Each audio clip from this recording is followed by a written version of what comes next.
There are two things I'm not a super fan of in my video games, those would be horror movies and movie tie-in games. I mean, sure, some work. Tucker and Dale vs. Evil is a fantastic horror comedy, and Spider-Man 2 may just be the best movie tie-in game ever made. Today's example, though, is an unholy amalgamation that someone thought was good enough to make a sequel off of. Thankfully, they stopped after that. I don't like the Saw franchise. I've never sat through a full movie because I like my stomach acid to stay in my stomach. Zombie Studios, apparently fans of Saw, decided to make a game based on the movie.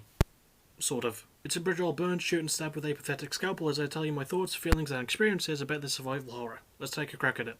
I will admit, I've always liked a good horror aesthetic, in a weird way, you know. I'm not a fan of it as a genre, but the right mood can be important, and I have to give Zombie Studios some credit for actually capturing the feel of the movies quite well here. If you're even passingly familiar with Saw, you would know that the overall vibe is sad, grotty and miserable with just a dash of oh god I don't wanna. In the game, you play as Detective David Tapp, who was played by Danny Glover in the first Saw movie and isn't voiced by him in this. Missed opportunity that. Anyway, as you would expect from Saw, you are stuck in an abandoned asylum, and as you progress it's up to you to solve puzzles, rescue other people and eventually escape. More or less. And now for these smaller aesthetic things. So I know this game came out in 2009, while it captures the overall dark vibe well, the character animations are really bad. The music's okay, I guess, as it does a good enough job of being unsettling. Overall, it does a really good job of its presentation, and it's actually surprisingly faithful to the source material, and I will give it props for that. Much like the setting does, the story takes place in the greater world of the Sawverse, which is somehow still going to this day. How have they not called it a day by now? In it, John Kramer, aka the Jigsaw Killer, kidnaps David Tapp, who, as I mentioned earlier, was a minor character in the first Saw movie. And as you would expect from old getting jiggy with it, a lot of the story revolves around the trials he'll be putting people through to gauge their humanity. I do appreciate how many of the main movie characters made it here, and it ties back to the first movie's plot quite well. Tapp's partner, Steven Singh, fell into one of Jigsaw's traps and didn't survive, and that gives poor David a lot of mental strain, damn near breaking him mentally. He was let go from the police force, and in the films he was shot and killed. Not here though, you play as him. In fact, in this game, he is the main focus, and that focus really does test its mental capacity as well as stretch it to its limits. Most of the other characters he saves are from the movies, mostly series mainstay Amanda Young, and eventually David reaches a final choice to either be free or find the truth. Spoiler though, as this is a Saw-based video game, but neither ending ends too well. No. Let's be real with ourselves, the main reason that people are morbidly interested in Saw is because of Saw himself. By the way, Zombie Studios, thanks for actually getting Tobin Bell to voice him. I don't like the movies, but damn, that was a smart move to actually get him.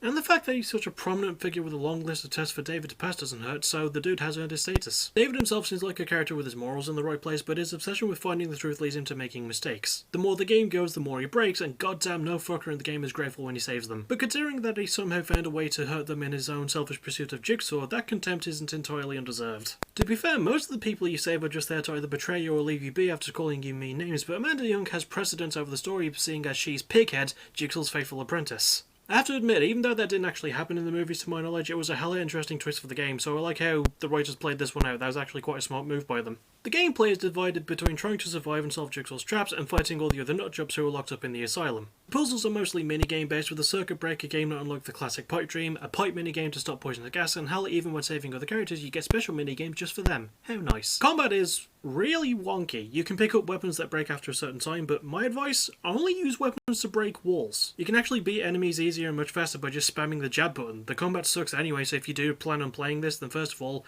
I'm sorry that I oversold it. Secondly, yeah, just use weapons to smash through breakable walls. That's really the only time you'll need them. If you're going to fight an enemy who might put you in a perilous position, just drop your weapon, jab him to death, and pick the weapon up in case you need it a bit later. I do like some of the little things in the gameplay though. For example, Tapp isn't wearing shoes, so broken glass is a problem for his poor bare feet. He also gets a shotgun collar at one point attached to his neck that goes off if a bad guy wearing another collar gets too close. There's tripwires, balance beams, electrified water, and so many other hazards, and it can add some tension to the game when it's done right. I don't think that I've stressed enough that I'm not a Saw fan, but I'm not a Saw fan, and I'd be lying if I said I loved everything about this game, because I don't. The combat is rubbish, some of the minigames are new each time you retry and mess up, and you often either have too much or too little of the item you need to solve certain puzzles. Also, be aware, the trip shotgun traps will catch you completely off guard. They caught me so many times. Having said that, there are still some things to like. Some of the puzzles to save the named characters can be unique, as can the design of the torture devices, oddly enough. The game captures the setting of the movie so well and adds a lot of intensity and a depressing feel because, yeah, you're an ex-cop in an insane asylum looking for the truth and being heavily tested before you can reach it.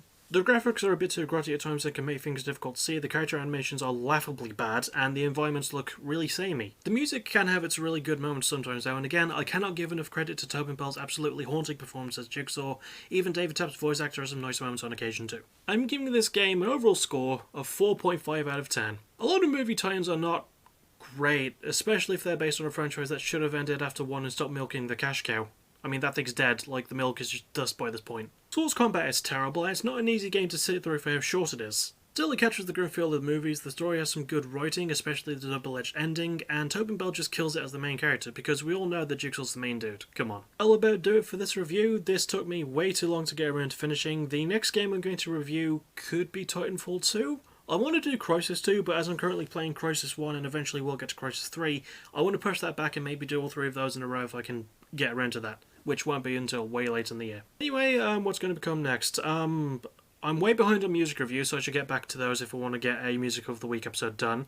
The immediate thing I can guarantee is Over the Top 3, because the card is all set up for that. The Going Home stream last night was incredible. That tag match between the Morgan Bros and Dodds of Death especially was amazing. Just, they were trying to kill each other. I loved it.